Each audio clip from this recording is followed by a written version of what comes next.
Uy! Puta! Gulat ako doon na. Ito nga yung mga Lodi mga idol. Shout out doon sa mga loyalista ni Risa Hontiveros. Ha? Shout out sa inyong lahat. Ayan yung amo ninyo, yung ibinuton nyo na si Risa Hontiveros. Ang pagkakaalam ko mga Lodi mga idol, 'di ba pagdating sa investigasyon sa Senado, kung makapagsalita si Risa Hontiveros, parang hindi makabasag pinggan.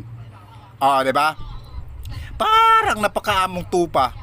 Parang anghel ko mananalita si Risa Hontiveros. Oo, grabe. 'Di ba? Pero sa likod nito mga Lodi mga idol, grabe pala. Kaya pala. Huli si Risa Hontiveros, huli ng mga kumbatsiro. Sila si Katunying sa kumbatsiro. Insertion, dawit si Risa Hontiveros. Mga loyalista ni ni Hontiveros. Hindi to nagagaling sa akin, nakita ko dito sa kumbatsiro.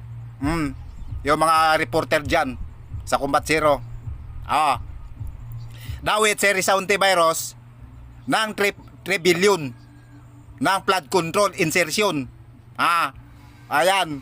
So para maniwala ka, ito panoorin ninyo mga Lodi mga idol, para magising ang diwa ninyo. Patay. Nagkandawindang-windang ng gobyerno.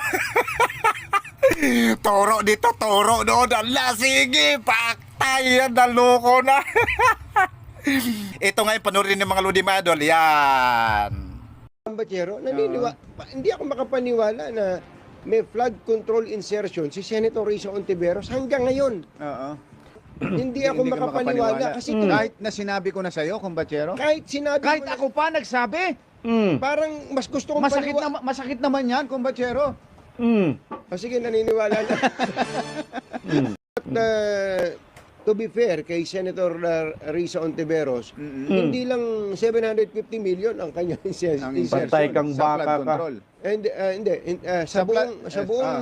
sa buong budget Nasa 3 point, ano siya? mahigit 3 billion, 3.01 billion.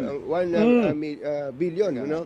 Tingnan ko na nga para Sige, ikaw na sigurado magsabi, tayo. 3 Hindi ako billion! makapaniwala. Hanggang ngayon, hindi ako makapaniwala. Ito. Sa Hontiveros. 3 billion, 3.035 billion. 3 3.035. billion, 35 million, and then 800,000 to be exact. Yun ang insertion. Yun ang